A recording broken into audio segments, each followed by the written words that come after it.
Hello guys, কেমন আছো সবাই? আজকে আমি তোমাদের সঙ্গে শেয়ার করব টমেটোর চাটনি। আমার শ্রেয়ান টমেটোর চাটনি খেতে চেয়েছে, তাই তার জন্য বানাচ্ছি। তো প্রথমে আমি তেল গরম করে শুকনো লঙ্কা আর 5 ফোড়ন দিয়েছি। বিনা মশলায় করব এই টমেটোর চাটনিটা। তারপরে টমেটো আর একটু সামান্য পরিমাণে লবণ দিয়েছি। আমি চাটনিতে সামান্য পরিমাণে লবণ দিই। আর এবারে দিয়ে দেব হলুদ গুঁড়ো, হাফ টি স্পুন মতো হলুদ গুঁড়ো দিলাম।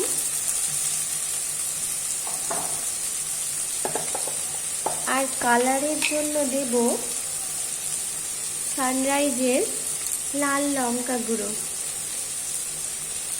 কালারও হবে আর একটু ঝাল ঝাল ভালো লাগবে।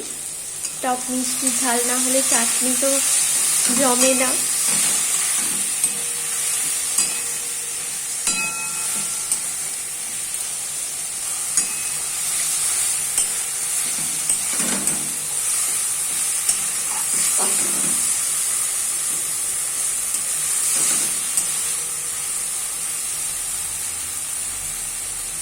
সব থেকে সহজ ও শর্টকাট রান্না হচ্ছে টমেটোর চাটনি। খুব তাড়াতাড়ি হয়। টমেটো কাটতেও যেমন সময় লাগে না, তেমন টমেটোর চাটনিটা বানাতেও কিন্তু খুব কম সময় লাগে। অল্প সময়ের মধ্যেই চাটনিটা করা যায়।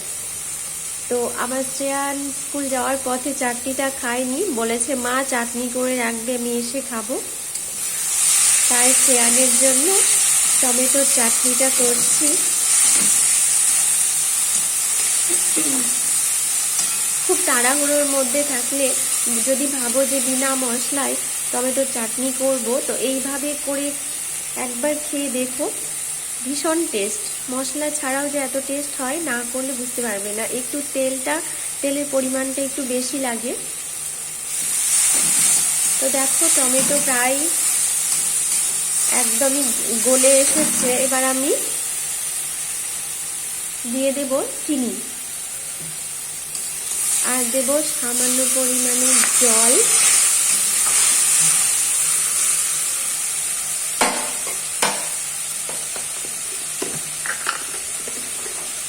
আর যে যেমন মিষ্টি খাবে সেই পরিমাণে চিনি দেবে। আমরা চাটনিটা মিষ্টি খাই, মিষ্টি পছন্দ করি।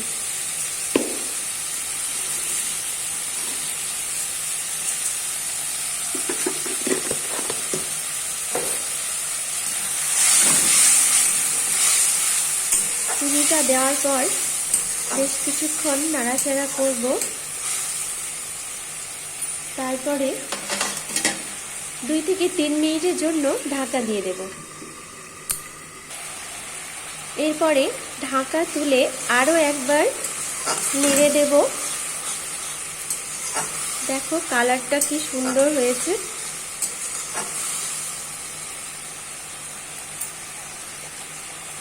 কালারের জন্য একটু লাল লঙ্কা গুঁড়ো দিলে না কালারটা দারুণ হয়।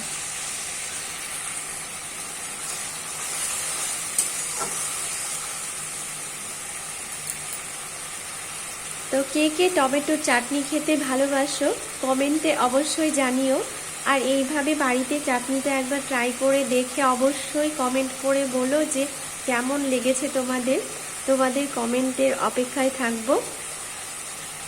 ভাবলাম যে আজকে যখন চাটনিটা বানাচ্ছি তোমাদের সঙ্গে একটু শেয়ার করে নিই। আমার টমেটোর চাটনি প্রায় হয়ে এসেছে।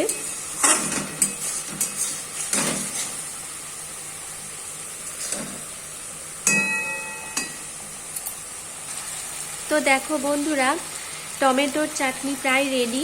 এবার গরম গরম ভাত খিচুড়ির সঙ্গে পরিবেশন করে খেতে পারো।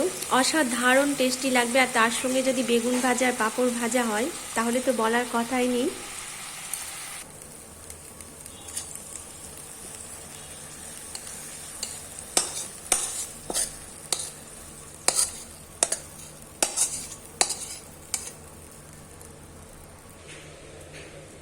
তো বন্ধুরা দেখো টমেটোর চাটনি রেডি। দেখেছো কি সুন্দর ইয়াম্মি, কালারটাও খুব সুন্দর হয়েছে। খেতেও ভীষণ টেস্টি, ভীষণই টেস্টি। তোমরা একবার অন্তত বাড়িতে ট্রাই করে দেখো। তো আজকের মতো আমি এই ভিডিওটা এখানেই শেষ করলাম। কেমন লাগলো বন্ধুরা অবশ্যই জানিও, লাইক শেয়ার ও কমেন্ট করতে ভুলো না।